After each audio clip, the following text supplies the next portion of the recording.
Hello and welcome to this episode of building the Canna Guitar.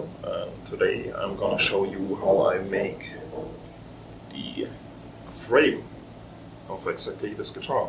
And as you can see, I'm a little bit catching up on the editing part of the series, and the guitar is almost finished. I only need the pickup installment and the pickguard to finish.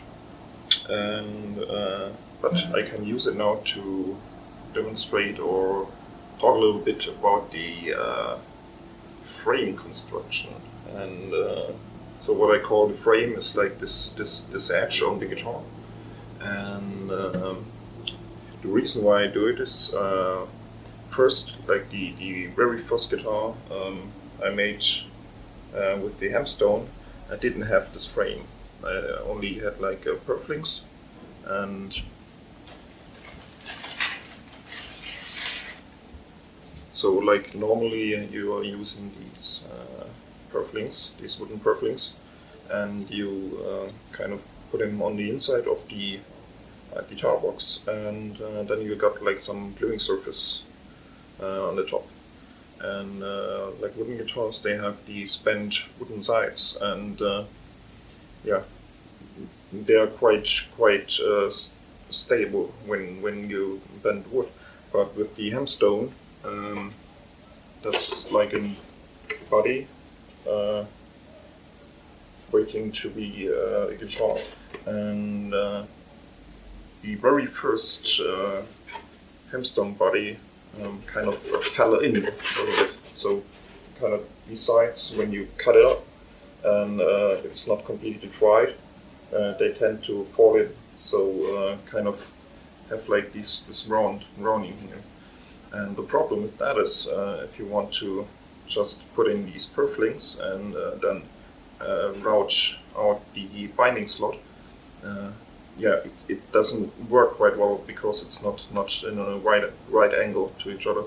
And so it was quite a problem to insert the perflink, the binding. So that's the first point.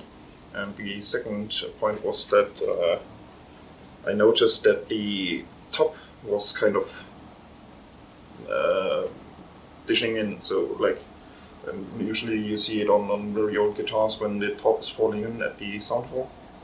And I think it was partly the problem that the guitar was braced too lightly, but I think it's also because this was moving, and I think it was kind of falling here a little bit and pushing down the top.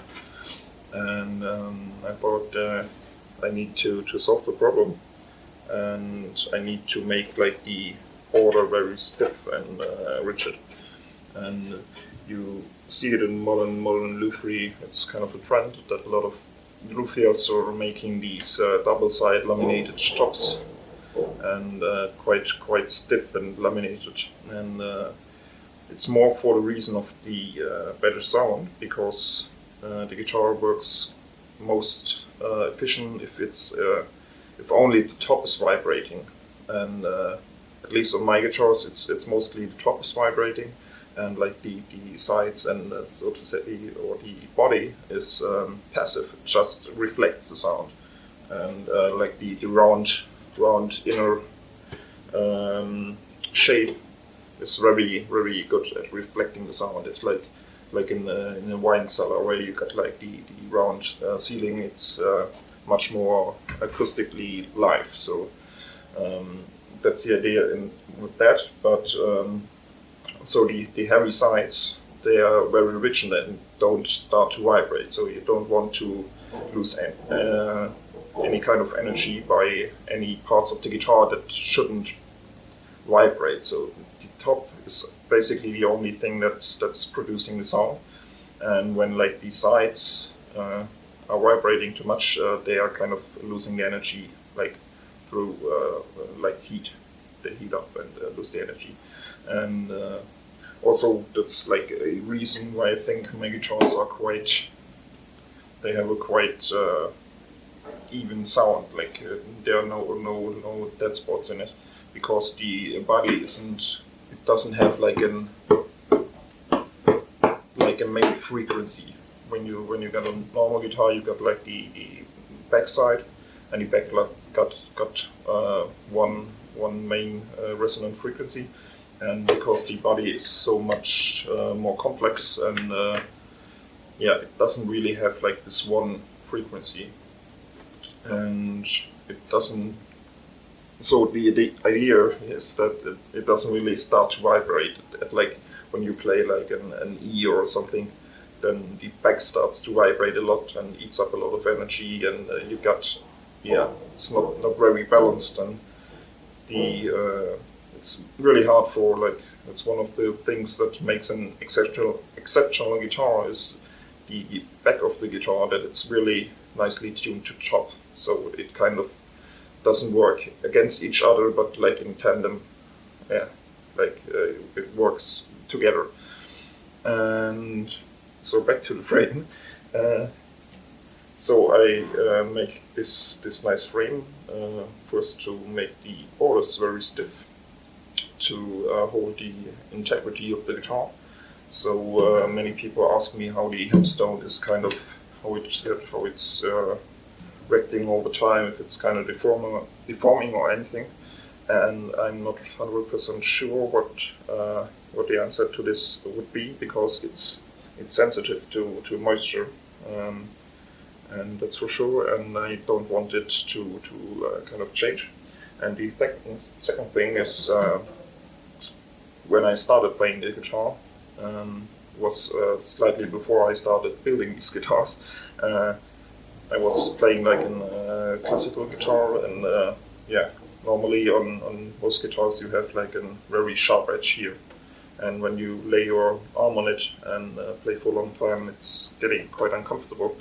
And a lot of luthiers, they do these bevels, so they do like this part here, like a nice round piece, and I thought, why not do like the whole 360-degree bevel, and that's basically, it brings it all together. And so that's like my binding. It's making it nice and stiff, and I have like this nice soft bevel here, and it gives the guitar like this signature look, and it looks quite nice, and it really makes the border. My idea is to make the border not only very stiff but heavy.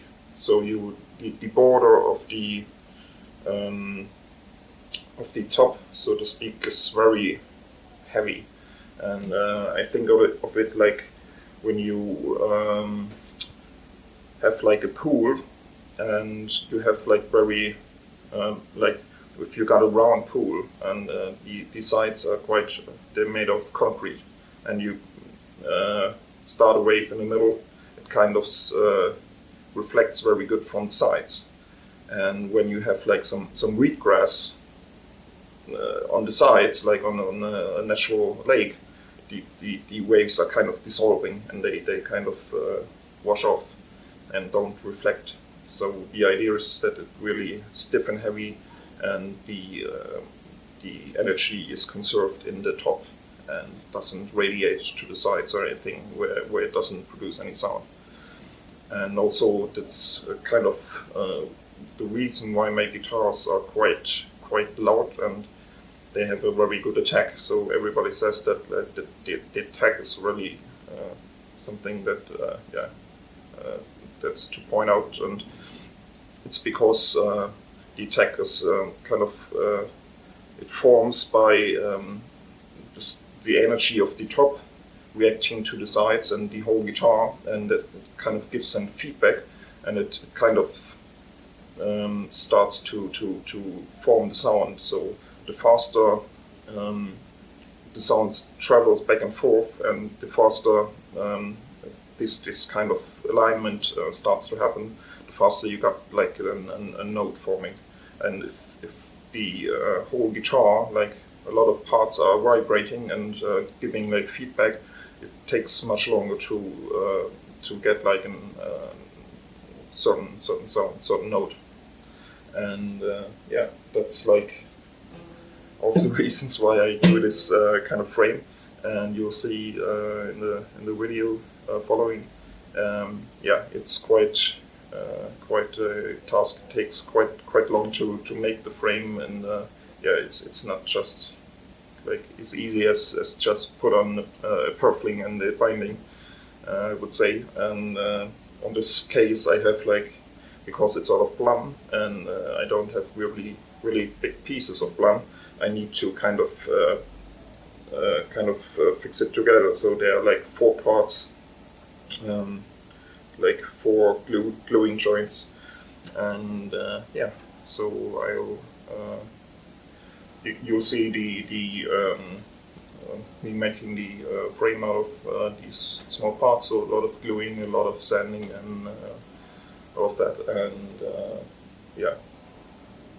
so please enjoy this how I build it, and feel free to skip through it. I think it's gonna be quite long, and see you next time.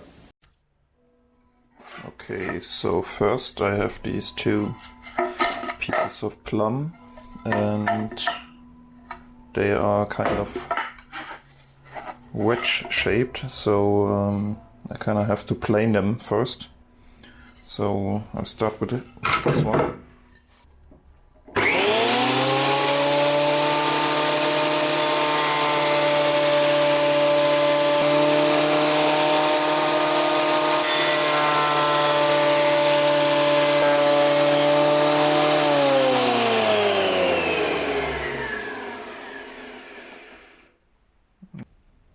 Okay, so now I have to make this one parallel, because I have to remove that, and yeah.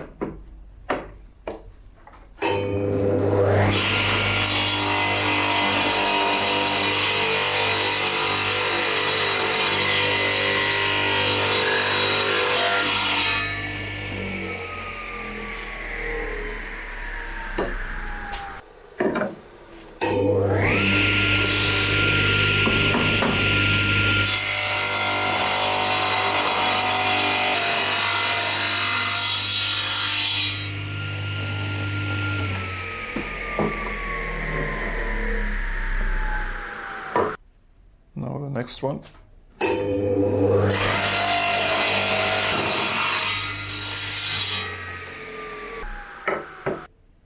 Okay, now I have to slice this one into 2 pieces.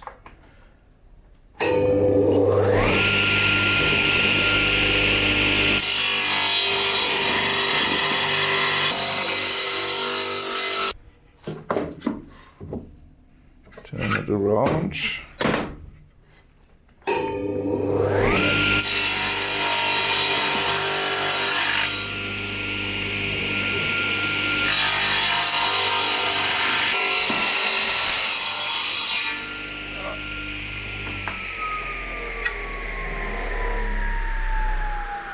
There we go. 12 millimeters. 13. I think I'm gonna have to try to cut this with the bandsaw. It's too thin.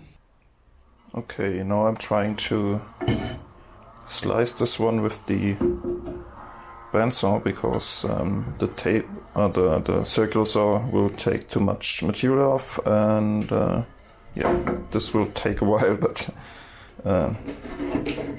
it would be more material saving.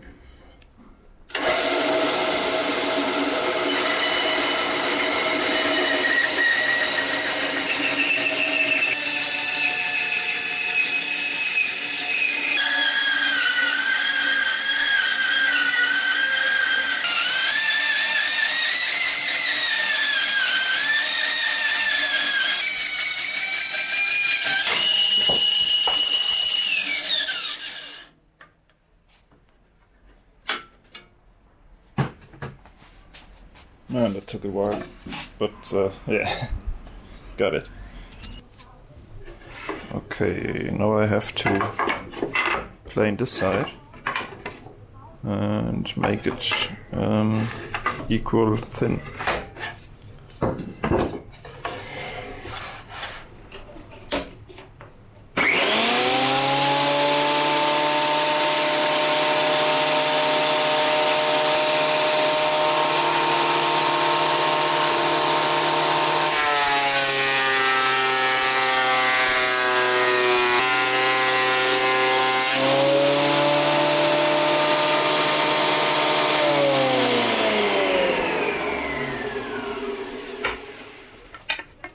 Voila.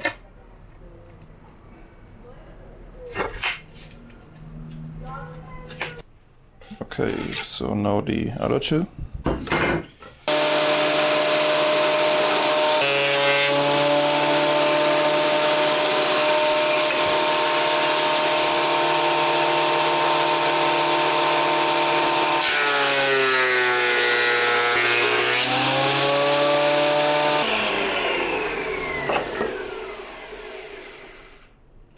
Alright, I think these are too thick. Gonna take a little bit off, a little bit more off.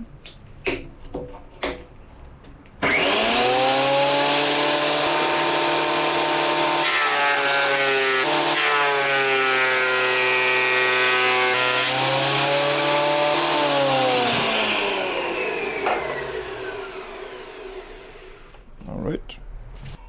Okay, now I have to make them equally thick, and I'm gonna use my self-made drum sander. And you can see the sandpaper is quite used up, but this side is still got some grit, and I can just turn this here and lift the table, and let's see, start with the thickest one. Okay, here we go. And quite funny thing, I have to kind of get it rolling in one side, so can't decide. And now, there you go.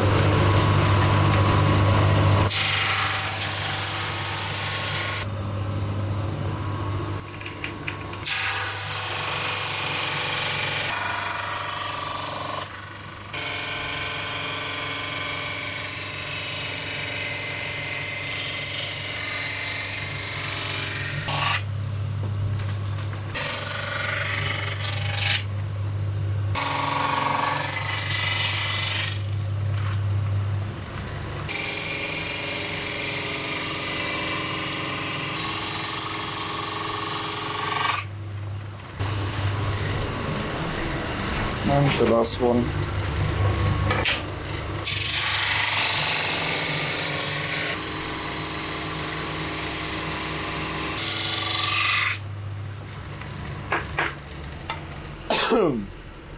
Yeah.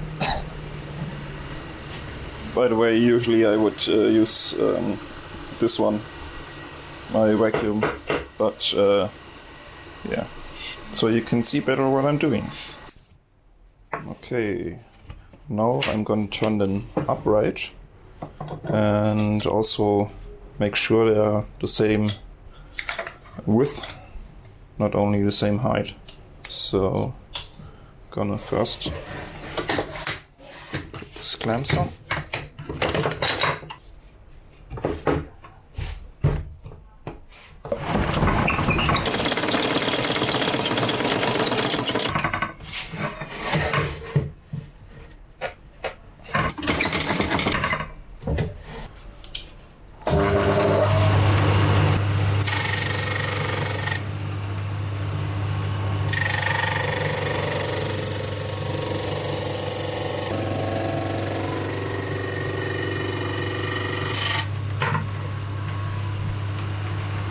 The other side.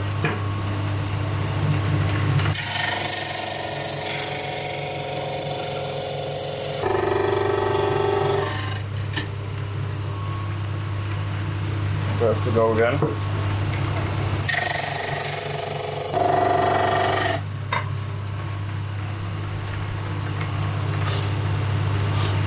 One more time.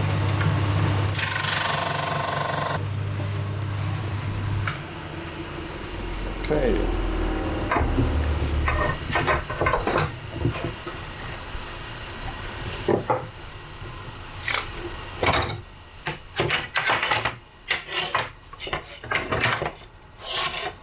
Now I have 4 pieces that are straight and same thickness, and I can start gluing them together, almost. Okay, now I have to make it flat and straight, so I can glue it together later. And I'm gonna use these, it's an aluminium profile, and it's super straight. So I'm gonna use that to flatten this.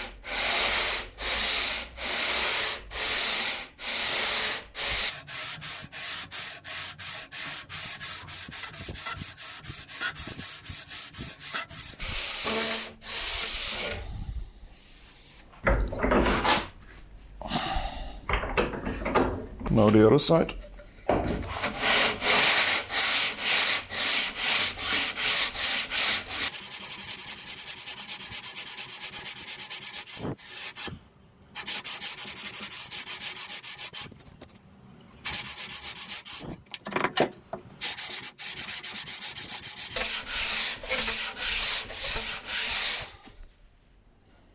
Okay, seems good. Okay, so I have these pieces now of plum, and I'll need to plan how I'm gonna cut them. So I'm gonna lay them like this, and so the first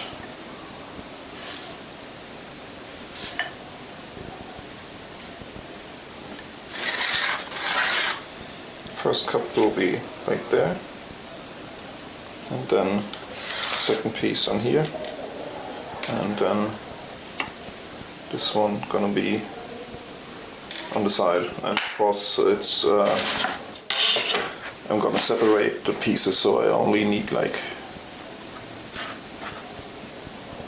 this piece, and this one will I can use this one to put there. And this way I save quite a lot of material, because I only need like these pieces. So I marked the pieces that I need, and now I'm gonna cut them out and glue them on the wood planks, so I can cut out the pieces and glue them together.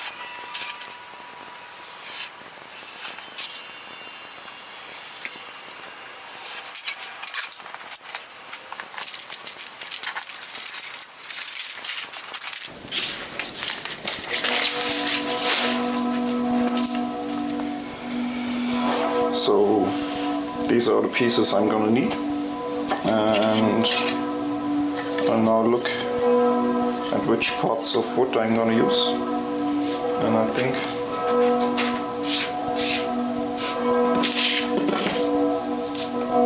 I'll put this one in here.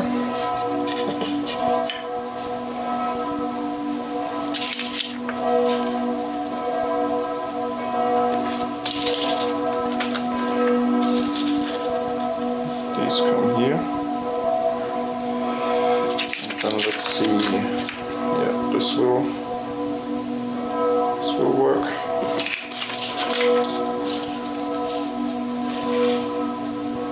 This, maybe get the straight one.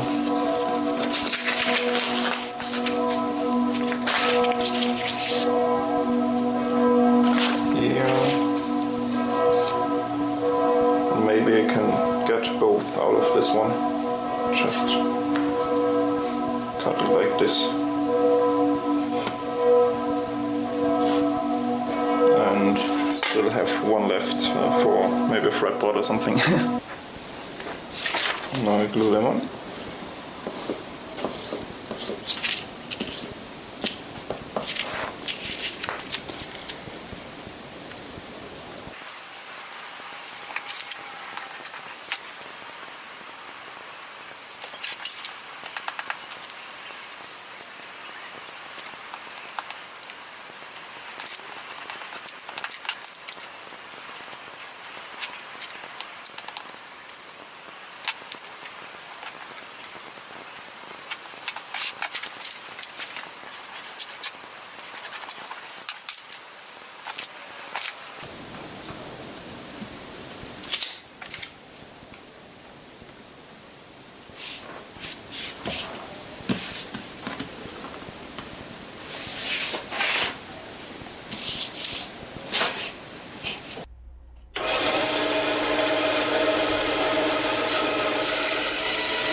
So I had to cut it like this, so I have like a parallel line here and here, and later I can clamp it, and here also. And yeah, it would be quite much more material saving if I just could cut it like this, but I need like these parallel lines. What I've done, I cut it like this and like this, and then I have like a parallel line here and here, and I can clamp it, and here I can kind of cut it like this, and so I can clamp it here, here, and here.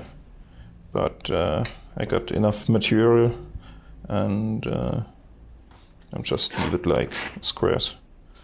It's much easier and better. Okay, now I'm gonna cut these in pieces.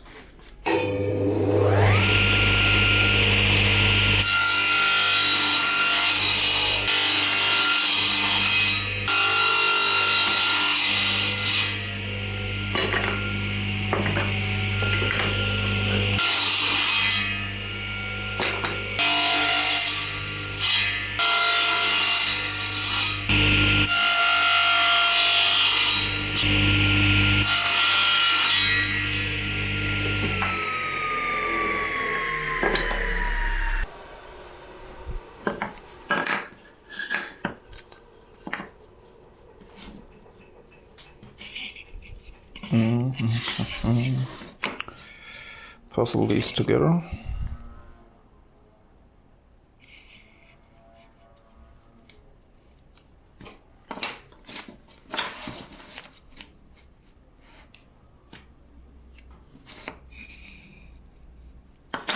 Like this.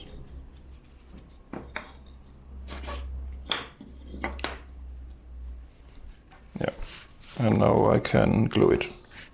Okay, time to glue the frame together. So I got these pieces, and I got these plate here, and I can fix it using these little things. And then I'm gonna use clamps to clamp it here, here, here, here, and use 2 big clamps to clamp it there. And these are gonna hold it together to the plate, so I got like a plain surface. And yeah, I put some tape on here so the glue doesn't stick the plum to the plywood. So here we go.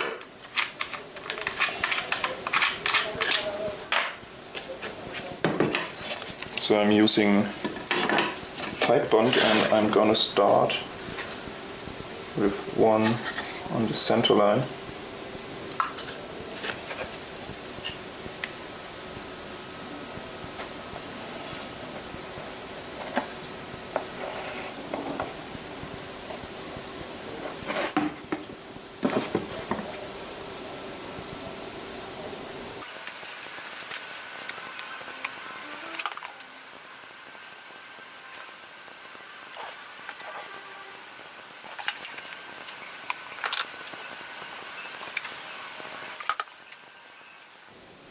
the outline really helps positioning.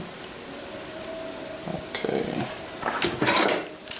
now lock them down.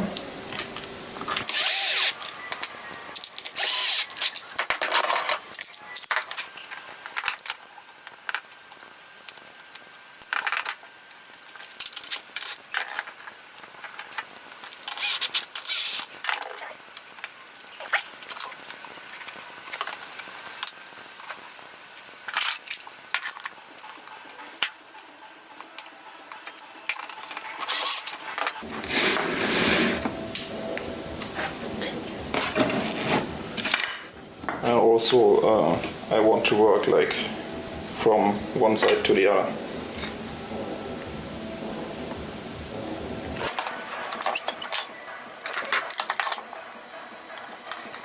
And with these clamps you can always tighten them like this.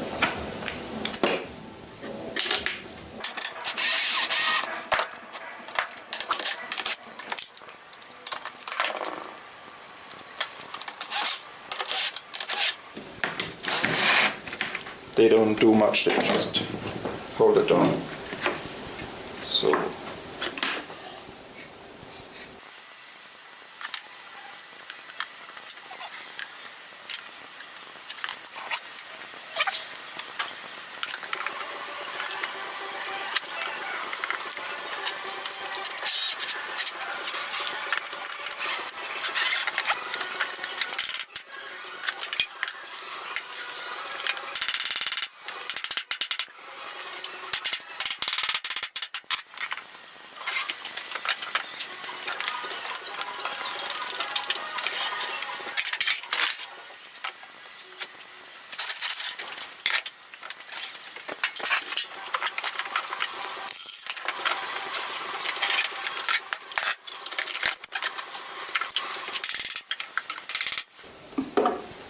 okay, so I added these two planks, so it's really flat and even to the plane. So later I'll have to sand it flat, and yeah, I don't waste so much material, and yeah, it's nice and flat.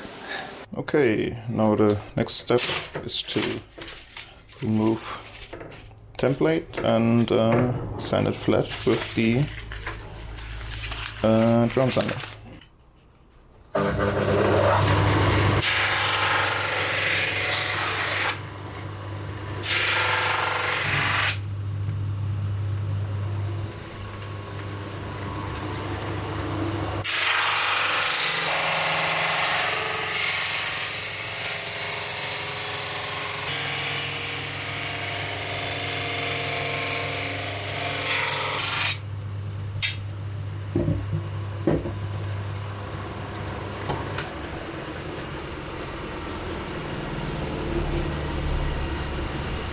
Okay,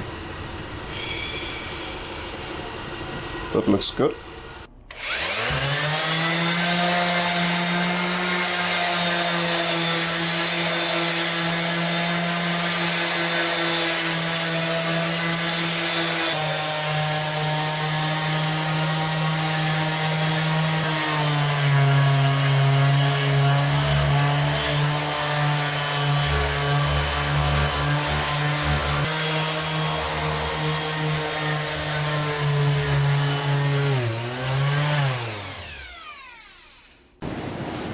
Okay, so to route out the negative of the top, I'm gonna use this template and I'm gonna screw it down to my carpet table so it's very tight, and then I route out the contour, and then I'm gonna insert the second piece and route out the axis. And yeah, so I have to align it.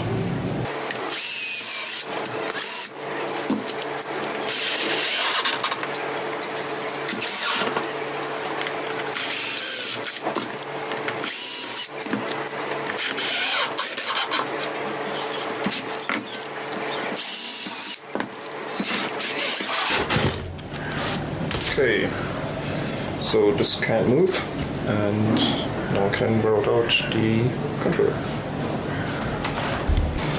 Okay, now I'm gonna insert this piece of wood because I have to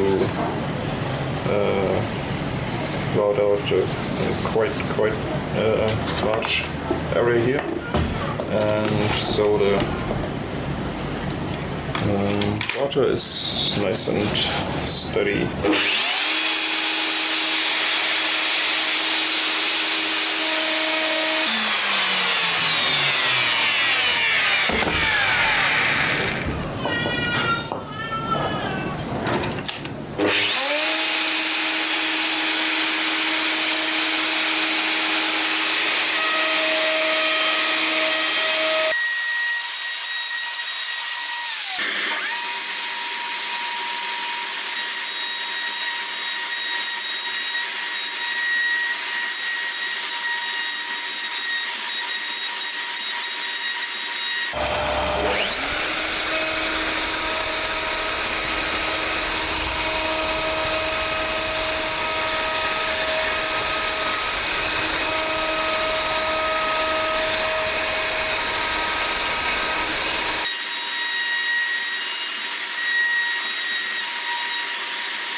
Okay, so now I'm gonna insert the second template and weld out the excess, and this is about 3.5 millimeters thick, and it will provide enough gluing surface for the top layer. And I will keep this part because there will be the neck attached here, and yeah, basically I just need to weld out the excess.